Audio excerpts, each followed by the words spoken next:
আসসালামু আলাইকুম everyone. Social মিডিয়াতে দেখছি থমাস ডুলিকে সবাই সাবান ছাড়াই ধুয়ে দিচ্ছেন, বলতে গেলে একটা ট্রেন্ড হয়ে গেছে এখন। তাই ভাবলাম স্রোতের বিপরীতে গিয়ে থমাস ডুলি আসলে কেমন কোচ সেই বিষয়টা আপনাদের মাঝে উপস্থাপন করা যাক। থমাস ডুলি একজন আমেরিকান জার্মান সাবেক ফুটবলার এবং কোচ। তিনি সাধারণত তার টিমকে দিয়ে বেশি হাই প্রেস করান না, কম্প্যাক্ট রাখতে পছন্দ করেন, অনেকটা ইনজাগির ইন্টার মিলানের মতো।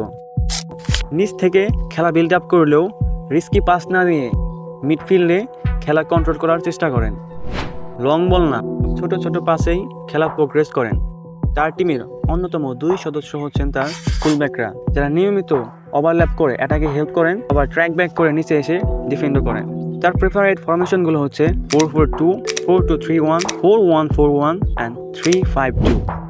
ডাবল স্ট্রাইকার ফরমেশনে সাধারণত তিনি দুই প্রোফাইলের স্ট্রাইকার খেলাতে পছন্দ করেন। একজন লিঙ্কাম স্ট্রাইকার লাইক কাই হ্যাভার্টস, যে অফেন মিডফিল্ডে ড্রপ করে নাম্বার 10 হিসেবে কাজ করে, আর সেকেন্ড স্ট্রাইকার হিসেবে তিনি একজন চ্যানেল রানার স্ট্রাইকার খেলান, যে অপোনেন্টের স্পেসগুলো কাজে লাগিয়ে গোল করতে পারেন। এবার তার কিছু পজিটিভ সাইড এবং নেগেটিভ সাইড নিয়ে কথা বলা যাক। প্রথমেই বলি পজিটিভ সাইড নিয়ে। তার রয়েছে বহুজাতিক কোচিং এক্সপিরিয়েন্স। ফিলিপিন্সকে এশিয়ান কাপে কোয়ালিফাই করানো তার কোচিং ক্যারিয়ারের সবচেয়ে বড় সাফল্য।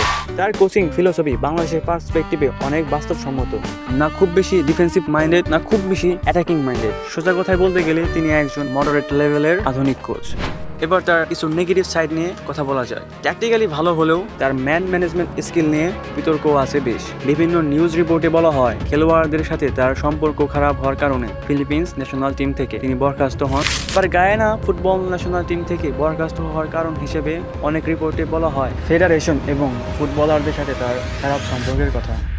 এবার থমাস ডুলিকে নিয়ে আমার কিছু পার্সোনাল ওপিনিয়ন শেয়ার করছি।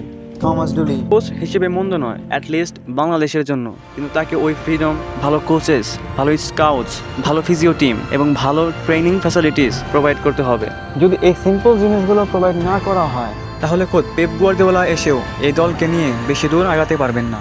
এখন প্রশ্ন একটাই, বাফুফে কি কোচকে সেই ফ্রিডম, সেই ফ্যাসিলিটিসগুলো দিবে, নাকি কাবরেরার মতো সেই সিন্ডিকেটের মধ্যে বোতলবন্দি করে রাখবে? তো এই ছিল আজকের ভিডিও। আল্লাহ হাফেজ।